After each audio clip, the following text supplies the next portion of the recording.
We are Group 4 and we have built a science center. The interests that we have planned around are 4, video games, scrapbooking, the Olympics, planets and space, writing short stories, and photographing and editing.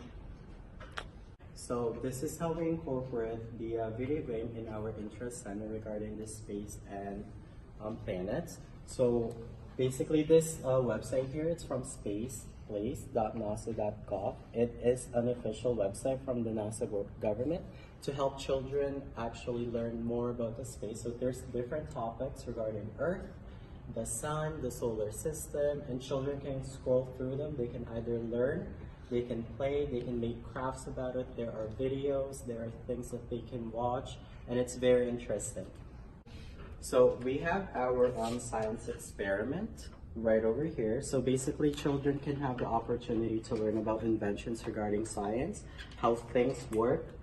We also have one of our group members here learning how to work a leveling scale, basically to measure. And we have a provoking question right over here. Can you build a scale? So they can look through this, and basically there's a lot of things here too, and they can again build the scale and measure quantities, measure how heavy stuff is and stuff like that. We also have a science area over here.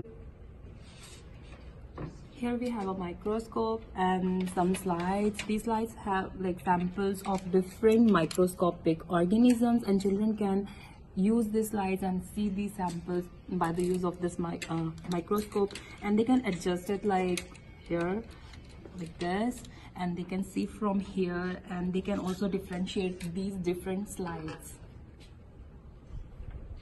So here we have our nature inside section. So in here right now there is a fish. He's a little hidden. He's back here right now if you can see him. So in the front we have a couple questions. So do you think fish can live in space?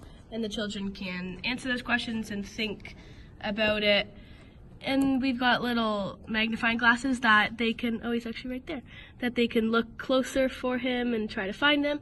And in here is a caterpillar habitat, so they can look on what a caterpillar would live in. So we've got rocks, leaves, sticks, and on the other side,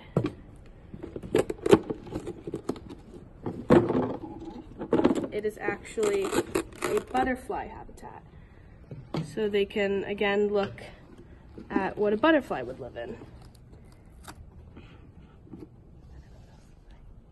So part of our interests were scrapbooking, as well as photography and photo editing, as well as writing short stories. So we came up with these little cards, and now on them they say, "Today I discovered." So this is going to incorporate the writing short stories in. Once they're finished, they can put them anywhere really, but they could also put it here, we have some here as a sample, and this incorporates in scrapbooking. This right here is almost like just a free-for-all where they can add stuff, they can, scrapbook, make it decorated, whatever they would like. For photography, we have Instax cameras, so they can take pictures of, say, the fish, the butterflies. They can take pictures of the microscope, things that they're discovering in the science center, and then it can be printed out and also put up here, or actually maybe next to the thing that they took the picture of. So more scrapbooking essentially. So when we were talking about what makes an effective science center, we discussed nature inside, we discussed things like odds and ends, as well as color. So for nature inside, we brought these plants in. There are different types of cactus. We've got magnifying glasses here so that they can look closer at it. And obviously the soil is also something that you can look at. You might find some bugs in there. You might find, children might wonder what these white things are. So, for odds and ends, we brought some rocks in. Again, you can use a magnifying glass to take a closer look and actually pull up some of the rock grain, which is kind of neat. We painted some of them with planets. Here's the moon. And this also relates to the children's interest, as they were interested in planets and space. We brought some books in as well. So we've got How Things Work, we've got 13 and a half Incredible Things You Need to Know About Everything. We've got the Science Almanac, another edition of How Things Work. Inside here, actually, there's a section that talks about how a tablet works, talks about how a camera works, also how a robot works. So video games again, photography, also relating to the children's interest. So we've got to incorporate color, which was another thing we talked about. We've put stickers on the wall, we've put up rocket ships that are different colors, just to kind of bring something in for them to look at, space related. And actually our plant here also is another pop of colors, like a glittery thing. And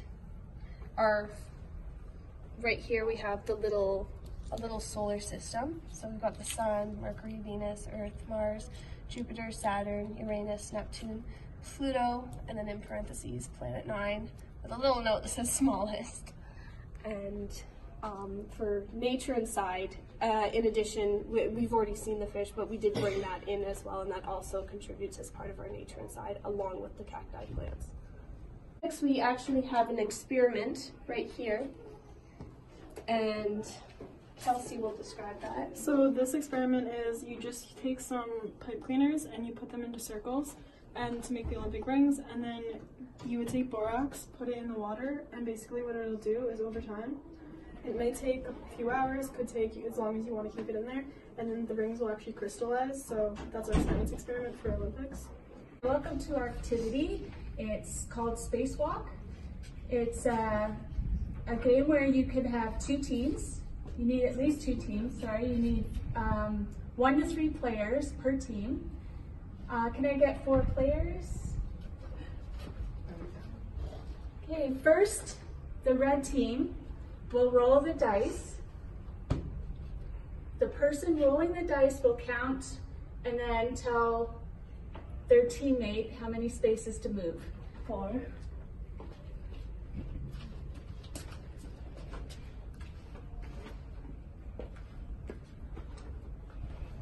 If the team lands on a planet, then the team must answer a question from the tablet. So here's the tablet right here. So we have it already set up right here where they just click on it. The objective of the game is to collect all your tokens as quick as possible by answering trivia questions and to learn some science facts along the way. The person with the most tokens by the end of the game is the winner. Tap the yellow icon in the top right-hand corner of this card for the instructions. And then right here we go into the instructions. Step 1. Roll the dice. Then the team member that is the game piece must move that number of spaces. Step 2. Landing on a planet. You will need to answer a trivia question. If correct, then you would collect the token on that space. Step 3. Continue with Team 2. They will have to repeat Step 1 and 2. Step 4. Collect. So this goes through the instructions for children that are not able to read. We also have a poster of the instructions here written out, as well as a little visual aid. For the trivia questions, any of these. Which planet is farthest from the sun? And then flipping. Neptune.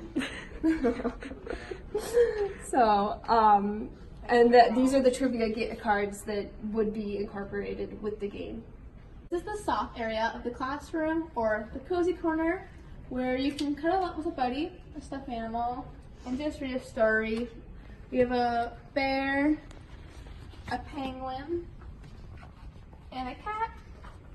There's multiple different kind of books, some really easy to read and very difficult books. We have a lot about space, some about science in a bag, and just different kind of activities in here the kids can do.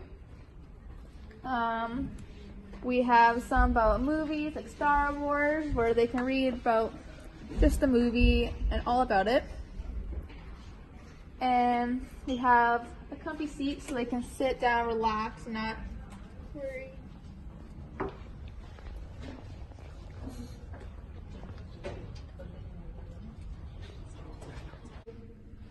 Two other components to make an effective science center are flexibility and flooring. So when taking flooring into consideration, that whole game board, we expanded that so that it could go on the floor. It's nice looking, it's interesting and it's fun for the kids. For flexibility, we made sure that everything was easily picked up, movable, that way it can be set up and taken down fairly quickly.